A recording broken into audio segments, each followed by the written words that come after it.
Hi guys, so it's Sunday morning and for some reason unknown to me I just decided I really wanted to film a video. I actually tried to film a what's in my handbag video on Friday, but it just came out really badly. You know, sometimes that happens, and I wanted to get a video up for you tonight, so I thought I'd do kind of a mini haul. There's really not that much stuff, but I bought a few things over the past few weeks and I went to Westfield yesterday, so I thought I'd show you what I got. I've got a Topshop bag and a little basket full of some goodies. So I'm going to start with the Topshop things. It's just one. This is a personal shopping bag. I went to, my friend Debs is a personal shopper in the Topshop in Westfield, and I always go to see her when I go there. So you should really go. It's great. It's a free appointment, and you just basically get to go into the really nice spacious changing rooms, and they'll get you different sizes and pick the things that they think will suit you, and it's just really nice and relaxing. And then you get to skip the queue when you want to pay, which is really good. So I got these trousers. Debs actually picked these out for me. They're not something I would have picked for myself, which is another reason why I always like going to see her. And I actually bought them thinking I'm going to come home and try them on with the clothes I have to decide, but I'm pretty sure I'm going to keep them.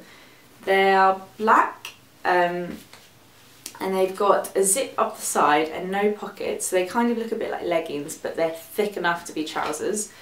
So they're black and they roll up at the bottom, and they're kind of velvet feeling, which I don't love velvet, but I don't mind these. And they've got, I wonder if you can see the print, it's kind of, I think it's called dog tooth print.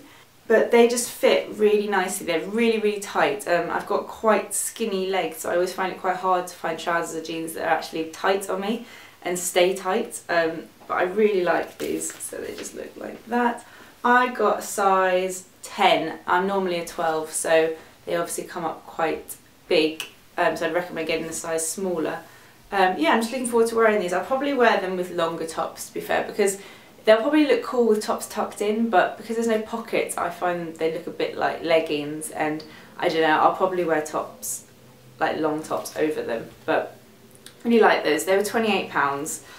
Topshop is just getting more and more expensive. Now on to a few other random bits, and then I'll show you my beauty bits. I got a couple of notepads from Paperchase. I just thought these were really cute. I've written YouTube and blog, so I could use them for my YouTube and blog, and obviously pink and bright yellow, and I just think they're really nice plain sort of lined pads, and they're really handy. I don't know how much they were, but I don't think they were expensive.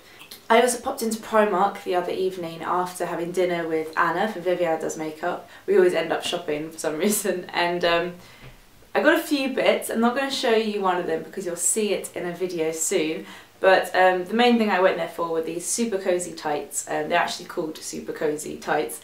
And I get these every year. They're just the best things ever when it's cold. They're thick tights, and they're kind of like lined with like kind of, it's like fur. It's just really soft, and I'm not joking, when you wear these, I wore these when it was snowing last year, and you can't even feel, when it's so, that icy cold wind, you can't feel it at all on your legs, and they're so warm and stretchy and comfortable, and they're like £3. They're the best tights I've ever bought, so I always go to Primark to get those.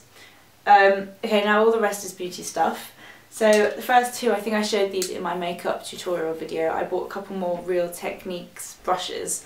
I've been looking for these everywhere, and I found it quite hard to find them. I just couldn't find them anywhere. And I wasn't like in a mad rush to find them, but I always went to look and they were just never there. But then I saw them in the Bond Street Boots, I think. And this is the setting brush and the Expert Face brush. So the setting brush is like a really small little pointed fluffy brush, which is good for powder under the eyes. You can also use it for concealer. It's kind of quite a good multi-purpose brush. I mean, all the Real Techniques brushes are, but I like this one for putting powder under the eye, because when I wear powder, it's not normally all over my face, it's normally just under my eyes where I really want to like set my concealer. So I really like that, and it's a tiny little brush which is good to keep in your makeup bag. And the Expert Face brush, I didn't think that I needed this. It's very similar to the buffing brush. Well, it looked it, and kind of a short stumpy brush. But actually it's quite different now I've used it. It's obviously a lot more narrower. It's not as round as the buffing brush, but it's also a lot softer. I feel with the buffing brush, when you use it on foundation, it really kind of makes the foundation a full coverage. It makes it quite heavy. which is why I kind of went back to using my stippling brush. I think this is actually meant for cream products, but I've used it on liquid foundation as well, and it's really nice. It's just much softer and smoother and gives a much more like airbrush feel. I really like it, and because it's kind of more narrow, I like that you can use it straight on to buff, but then you can use the sides to get into like these bits here, and all the little hard bits to get to. I really like this actually. I've been enjoying using this a lot, so I'd recommend getting that. And it comes on its own, which is good for people who wanted the buffing brush but didn't want to buy the core collection. I'd recommend getting this one. I also got, I don't know if any of you guys watched Lisa Eldridge's video. I love Lisa Eldridge, and she did a video on red lipsticks, and she said that the longest lasting red lipstick she's ever worn is Maybelline 14 Hour Wear. So that's amazing. I obviously went straight out to try and find it, and I bought the same colour that she recommended, which is Non-Stop Red. Kind of a bit cheap packaging, but it's Maybelline. Love the colour, but oh, I'm so disappointed. I came out with a massive reaction to this lipstick. I'm not allergic to anything, I'm not an allergic person, but I wore this on Friday, and since then, pretty much that afternoon, I've got the driest lips. From like here to here on my top lip, I have a massive dry patch, and literally I haven't been able to wear lipstick for 3 days. I've been using this, the only thing that's helped is this Nuxe Rev de Mille lip balm. I've tried 8 Hour Cream, I've tried Lucas Paw, I tried every lip balm and sort of balm that I own, and I had the driest lip, and it was so painful, and it was just awful. And I think it's from this lipstick, which is so annoying because I really like the colour, but I'm not willing to risk it again because my lips have just been in so much pain for the past few days, and I can't wear lipstick now. I'm just having to put lip balm on. So that's a shame. I think the colour's really nice, so I don't know why I'd be allergic to this, but it's a bit scary. But I also I went into Space NK. I've got a Space NK like loyalty card now, which is just so bad because it makes me want to spend more. I've been seeing this foundation everywhere. It's the Laura Mercier Silk Cream foundation.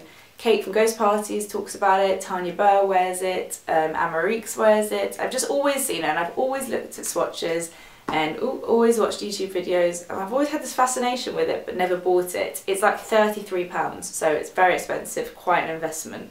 I really wanted to try it. I went to a few counters to ask if they give me a sample, and they don't. I just think it's crazy when counters don't give you samples of foundation, because personally I need to try it on my face at home with the brushes I normally use or how I normally do it to see how it looks, because even when I try it in store, which is very rare that I want to go into a store with no makeup on, it's not a real life situation. I need to try it on at home and see what I think of it. So I went to a few counters, they wouldn't give me a sample. Eventually I just took a pot with me to Selfridges, and the lady was so rude to me, but in the end she gave me a little bit, a tiny little squeeze into a pot, and I went home and tried it. The thing is, I've always been put off about this because it says it's a full coverage foundation, and I don't wear full coverage, I wear quite light and sheer foundations, but it's not really. I don't know why they say that. I think you could probably build it up to full coverage, but when I wear it, it's quite dewy. It is heavier than a lot of foundations I have, but I think if you only, I just literally put a tiny bit down the centre of my face, and I use the stippling brush. I like that brush because it kind of gives a lighter coverage, and it's really nice and it's really glowy. I'm wearing it now. It has no SPF, which is normally a bad thing, but if you watched my last video when I thought my YSL foundation had no SPF but then found out it did, it's quite nice to have at least one foundation that doesn't, so you can wear it for nights out. So this is going to be my no SPF foundation. I got the shade Creme Ivory, which is literally a perfect colour match for me. And yeah, it's £33. Everyone was saying, oh, it's worth it, it will last you forever, which I'm sure it will. But I just remembered that I'm going away at the end of January to Thailand for 2 weeks, and I'm probably going to get very tanned, and then I won't be able to wear this for about 6 months. So that's a shame. I've got about a month of wearing this before I can't wear it until I'm back to this colour again. That's really annoying, but yeah, I like it anyway. I like the little tube, and I'm glad I got it. I've got 2 more things. First one is the Soap & Glory Foam Cool Body Wash. I love this packaging. I love having a big pump in my shower. The only thing I don't love about it, I was with Anna when I bought this, and I said to her I quite like trying new things all the time, so I feel like this is going to last me for ages, but I told Rich he can share it with me, so I'm sure we'll go through it quite quickly. I'm not the biggest Soap & Glory fan. I find a lot of their products are really kind of too sweet for me. I'm not a big sweet scent lover. But this one says it has peppermint, essential oils, grapeseed, fruit liquid, fig and orange water juice. So it's got fig in it, and you guys know I love fig. My Diptyque and Jo Malone perfumes are fig. And this is really nice. It does smell like fig and like kind of grapefruit, and it's just a much more kind of mature. Oh, I love the smell actually. I'm really surprised that Soap & Glory do this smell. It's just so on them, but I love this. So I'd recommend going to smell it if you're not a massive Soap & Glory fan and you find their products too sweet. This one's really good. And yeah, it's really cute packaging as usual, and I don't think that was expensive. There was like a 3 for 2 thing at Boots, but I didn't need 3 things, so I just got this. And then the last thing is by far my favourite. I got a sample of a hair mask in, I don't know where I got it from, but it was a sample, and I've recently been forcing myself to try out all these samples, so I think it's a really good way of finding new products. So it was quite a decent sample, I could use it twice, and it's from the brand PhytoSpecific. I think Phyto or Phyto, I don't know how you say it. There's like 2 sub-brands. It's a French brand, I'm pretty sure. Anyway, this is the Intense Nutrition Mask with plant marrow. And you basically apply this after your shampoo and leave it on for 20 minutes and then wash out, and then that's your conditioner done. It's a bit annoying if you're having a shower. I kind of have to like put it in my hair and then wrap my towel around me. What I do is sit on the toilet, not on the toilet, like with the toilet closed, and watch YouTube videos for 20 minutes and then get back in the shower.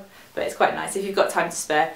But anyhow, onto the mask. So this has literally changed my hair. Apparently, the lady in Selfridges told me when I bought this that the brand was originally made for Afro-Caribbean hair, really dry and damaged hair, which although mine's not Afro-Caribbean hair, it's very curly and dry and very damaged. I used the sample of this, and I'm not joking, I had like the best hair week I've ever had, and it was amazing. I literally went straight out to buy this. I think it was like £20. I didn't realise it came in a pump, but I like that.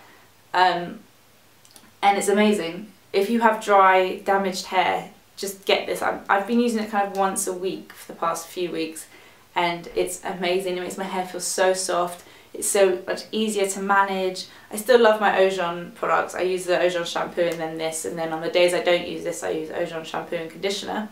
But yeah, this is amazing. It says for naturally curly, textured hair. That's me. And I love finding hair products that work for me, because I've got such difficult hair. I get really excited when I find something. So I love this, and I'll definitely be repurchasing this when I run out. I might look to see if I can buy it when my parents go to France or something, because it's probably cheaper there. Yeah, so that's everything. Thank you for watching, and I hope you enjoyed seeing everything that I bought. I'll see you in my next video. Bye!